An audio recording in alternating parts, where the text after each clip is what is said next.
என்னை நம்பி மிக பெரிய பொறுப்பை வழங்கியிருக்கின்ற எங்களுடைய தலைவர் எழுச்சி தமிழர் தொல்காப்பியன் திருமாவளவன் அவர்களுக்கு முதலில் என்னுடைய நன்றியை தெரிவித்துக் கொள்கின்றேன். என்னை நம்பி என்கின்ற அந்த வார்த்தை என்பது இந்த மக்களுக்காக கடந்த 4 நூற்றாண்டுக்கு மேலாக களமாடிய ஒரு மகத்தான தலைவர் எங்களுடைய தலைவர் எழுச்சி தமிழர் தொல்காப்பியன் திருமாவளவன் அவர்கள். சாதி ஒழிப்பும் தமிழ் தேசிய அரசியலை தமிழ்நாட்டில் முன்னெடுத்தவர். தமிழ் தேசிய அரசியல் என்பது எப்படி இருக்க வேண்டும் என்பதை ஈழ விடுதலையோடு தொடர்ந்து களமாடி வருகின்ற ஒரு தலைவர் எங்களுடைய தலைவர் எழுச்சி தமிழர் அவர்கள். அவருடைய முழக்கம்தான் ஆட்சியிலும் பங்கு, அதிகாரத்திலும் பங்கு.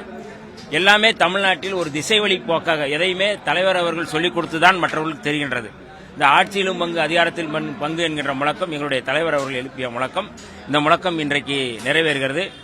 அவர் சொல்வது, அதாவது நடக்காததை சொல்வதில்லை.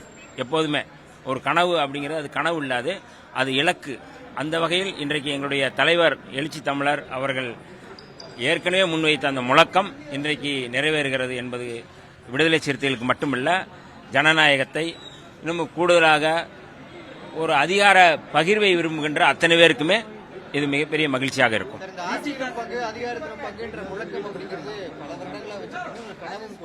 அப்படி இருக்கிறப்ப திமுக கூட்டணியில இருந்தீங்க, இத்தனை நாள் சாத்தியம் இல்லாம இருக்கிறது, தாவேக்கு அமைச்சரவையில் இப்போ உங்களுக்கு நியமனம் சாத்தியமாக போகுது.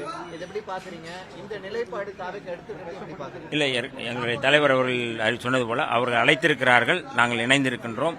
கட்டாயம் இந்த அரசு என்பது ஒரு கூட்டணி ஆட்சியாக தொடரும். நாங்கள் இந்த ஆட்சியில் அதாவது இதை எப்படி சிறப்பாக செயல்படுத்துவது, சிறப்பாக செயல்படுவது என்கின்ற வகையில் எங்களுடைய தலைவர் அவருடைய வழிகாட்டுதல் அடிப்படையில் நான் செயல்படுவேன்.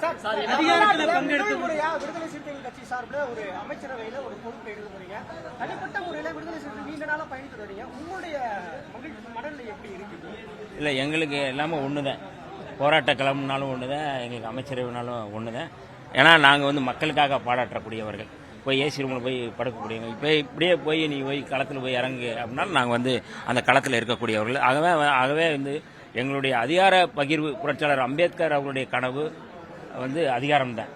எல்லா பூட்டுகளுக்கும் ஒரே சாவி அதிகாரம்தான் சொல்லி புரட்சியாளர் அம்பேத்கர் அவர்கள் சொல்லியிருக்கிறாரு. அந்த கனவை நோக்கி நாங்கள் நகர்றோம். தமிழ்நாட்டில் விடுதலை சிறுத்தைகள் தான் மையம் என்பதை மீண்டும் எங்களுடைய தலைவர் அவர்கள் நிரூபிச்சிருக்கிறார். நீண்ட நாள் கோரிக்கையோ ஒரு திட்டத்தையோ செயல்படுத்தணும்னு ஒரு எண்ணம் இருக்கா? நிறைவேற்றுறதுனா என்ன திட்டத்தை நீங்க நிறைவேற்ற? இது எல்லாமே எங்களுடைய தலைவர் அவருடைய வழிகாட்டுதல் அடிப்படையில் நான் செயல்படுவேன். நான் பொறுப்பேற்கிறது அப்படிங்கிறது அது ஒரு பக்கம்.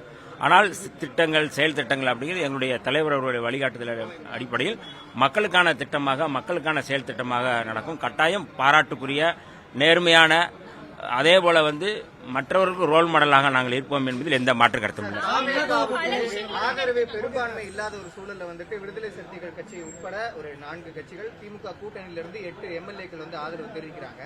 அப்படி இருக்கும் பொழுது வெளியிலிருந்து வந்த விமர்சனம் 5 வருஷம் இந்த ஆட்சி தொடராது, பாதியிலே கவிழ்ந்துருந்தாங்க. இப்ப ஐயுஎம்எல்க்கும் விடுதலை சிறுத்தைகள் கட்சிக்கும் அமைச்சரவையிலே இடம் கொடுக்கப்பட்டிருக்கிறது. 5 வருடம் இந்த ஆட்சி தொடருமா அப்படிங்கறத உங்களுடைய கணிப்புல சொல்லுங்க. இல்ல, அதாவது இந்த கேள்விக்கு எங்களுடைய தலைவர் ஏற்கனவே பலமுறை பதில் சொல்லியிருக்கிறாரு. தலைவர் சொன்னதுக்கு அப்புறம் தொண்டர் சொல்றது அப்படிங்கிறது ஏற்புடையதா இருக்காது. மீண்டும் உங்களுக்கு சந்தேகம் இருந்து எங்களுடைய தலைவர் அவர்கிட்ட கேளுங்க. இதுவரை போதும் நினைக்கிறேன். மறுபடியும் தலித் மக்களுக்கு ஆதரவு சரியா இருக்கும். பொது இலாகா ஒதுக்கலாம்ன்ற ஒரு தகவல் இல்ல, இன்னும் அது குறித்து எங்களுக்கு தகவல் தலைவர் அவர்கள் பேசுவாரு. இல்ல, அதுதான், அது எதுவானாலும் தலைவர் தான் முடிவெடுப்பாரு. தலைவர் என்ன முடிவெடுக்கிறாரோ அந்த முடிவுக்கு நாங்கள் கட்டுப்பட்டு செயல்படக்கூடிய.